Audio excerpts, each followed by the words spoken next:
जय हिंद दोस्तों, मैं महेंद्र शर्मा स्वागत करता हूं हिंदुस्तान स्पेशल न्यूज में आपका। उम्मीद करता हूं आप खुश और स्वस्थ है।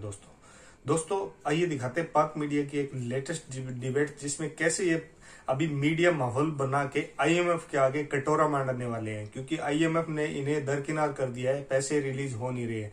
जबकि इस एंकर ने पूछा है कि क्या हमें अब आईएमएफ से अगर पैसे मिल गए तो क्या पाकिस्तान स्टेबल हो पाएगा, क्या यहाँ की जो महंगाई बढ़ी हुई है उस पर कंट्रोल आ जाएगा। जबकि इनको पैसे कोई दे नहीं रहा है। एक बोगस जो ये माहौल बना रहे हैं आईएमएफ से पैसे लेने के लिए, और बोगस माहौल बना के ये महंगाई कम करना चाहते हैं। तो दोस्तों इनकी कहां तक पहुंच है आप खुद ही अंदाजा लगा सकते हो। और इनकी एक परिपाटी है कि झूठा माहौल तैयार करके पाकिस्तान को पैसे कहीं से भी मिल जाए, क्योंकि अभी चाइना ने भी इनको पैसे देने में से मना कर दिया, अमेरिका ने डायरेक्ट पैसे देने से मना कर दिया, और बहुत से देश इनके जो अरब कंट्रीज कतर वगैरह से भी पैसे आते थे वो भी बंद हो चुके हैं दोस्तों। तो दोस्तों देखिए ये डिबेट कैसे मीडिया माहौल बना रहे हैं आईएमएफ के सामने, कि कल को इनका कोई बंदा आईएमएफ का बंदा ये पाक मीडिया को देखे और देखते ही माहौल तैयार हो जाए और कहीं ना कहीं बंदा डाइवर्ट होके इनको लोन दे भी दे। जबकि ऐसा कुछ है नहीं, आईएमएफ की तरफ से कोई भी बयान नहीं है। तो दोस्तों देखिए ये डिबेट, और उससे भी पहले मैं आपसे रिक्वेस्ट करूंगा कमेंट में अपनी प्रतिक्रिया जरूर डालें दोस्तों। लास्ट में आपसे रिक्वेस्ट करूंगा अगर आप मेरे चैनल पे नए हैं तो मेरे चैनल को सबसे पहले सब्सक्राइब कीजिए, लाइक शेयर एंड कमेंट जरूर कीजिए दोस्तों। जय हिंद, वंदे मातरम, भारत माता की जय दोस्तों।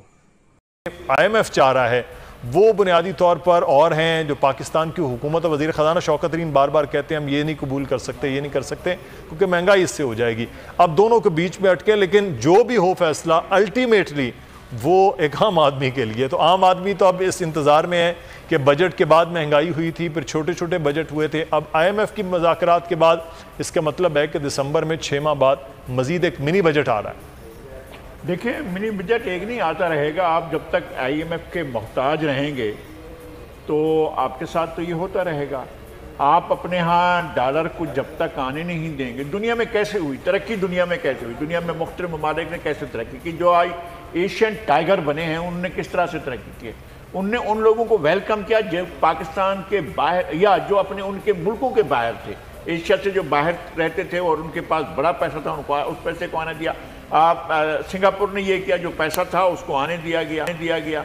कोरिया ने ये किया, जो पैसा था आने दिया गया। ताइवान जो चीन नहीं लैंड कर सकते थे पहले दौर में, उसके बाद जो चीन का जो सरमायाकार था जिसके पास दौलत थी वो ताइवान में आ गया, और ताइवान में उसने आकर एक बड़ी इकोनॉमी को बिल्ड किया। ऐसा भी था एक वक्त में कि इंडिया का बजट ताइवान के बजट से भी कम होता था। ये यानी ये ज्यादा दूर की बात नहीं है, ये 15-20 साल की बात है कि जब एशिया जो है उसकी इकोनॉमी ताइवान की इकोनॉमी इतना सा है, ताइवान इंडिया के मुकाबले में छोटा सा, और उसकी इकोनॉमी ज्यादा थी, इसलिए कि पैसा जो है वहां आता रहा डॉलर। आप यहाँ पर आपके पास डॉलर आ रहा हो तो आप तो डॉलर को आने नहीं देते, दरवाजा बंद कर देते हैं, खबरदार यहाँ डॉलर नहीं आएगा, आप ये कानून है, ये कानून है, फलां कानून है, ऐसा कानून है, वैसा कानून है।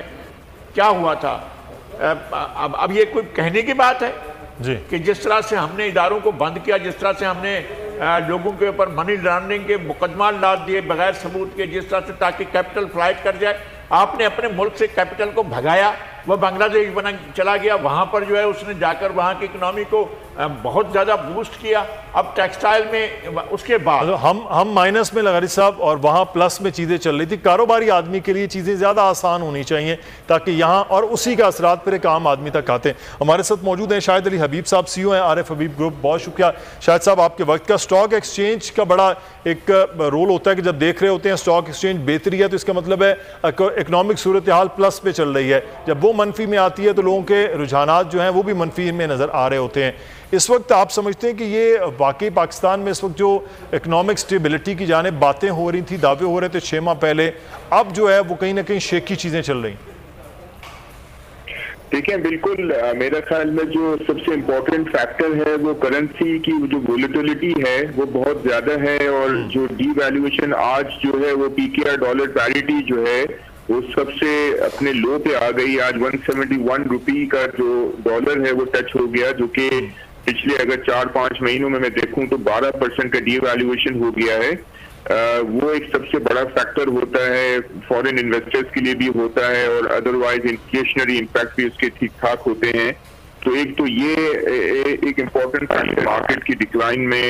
एक जो कमोडिटीज की जो प्राइसेस बहुत ज्यादा बढ़ गई हैं, आज जो है वो अरब लाइट की प्राइस जो है वो तकरीबन $84 पे आ गई है, जो कि आज से कुछ महीनों पहले $40 पे होती थी। तो ये कंसिस्टेंटली बढ़ रही है। कोल की प्राइस जो है वो $230 पे आ गई है, तो वो भी $50-60 पे होती थी, वो $230 पे आ गई है।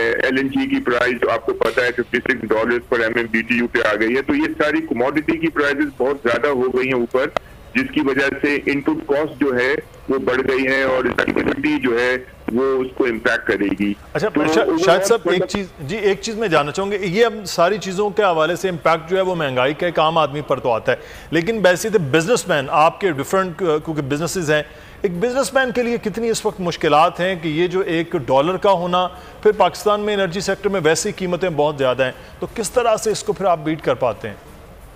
देखें, ये तो बहुत ज्यादा इम्पैक्ट करती है ना। अगर फर्ज करें कि अगर डीवैल्यूएशन होता है तो उसकी में जो हम इनपुट कॉस्ट जो हम रॉ मटेरियल्स मंगवाते हैं वो हमारी कॉस्ट बढ़ जाती है और उसका पास ऑन हम आसानी से नहीं कर सकते, ठीक है ना। हमारे मार्जिन कम हो जाते हैं, हमारी जो है वो अगर हम कुछ इन्वेंट्रीज हमारी होती हैं रॉ मटेरियल की, और जब रॉ मटेरियल खत्म होता है दूसरा रॉ मटेरियल मंगवाने के लिए हम जरा वेट करते हैं, उसकी वजह से एक तो न सिर्फ हमें मार्जिन में कॉम्प्रोमाइज करने पड़ते हैं, कभी कभी लॉसेस भी होते हैं। तो ये डॉलर पैरिटी की जो वोलेटिलिटी है और जो कमोडिटी की प्राइसेस जो बहुत ज्यादा बढ़ गई हैं, ये बहुत ज्यादा बिजनेस को मुतासिर करती हैं डेफिनेटली, और उसका इन्फ्लेशनरी इम्पैक्ट भी होता है। फिर आपने जैसे कहा कि इंटरेस्ट रेट भी इसकी वजह से जो है वो स्टेट बैंक के ऊपर प्रेशर होगा।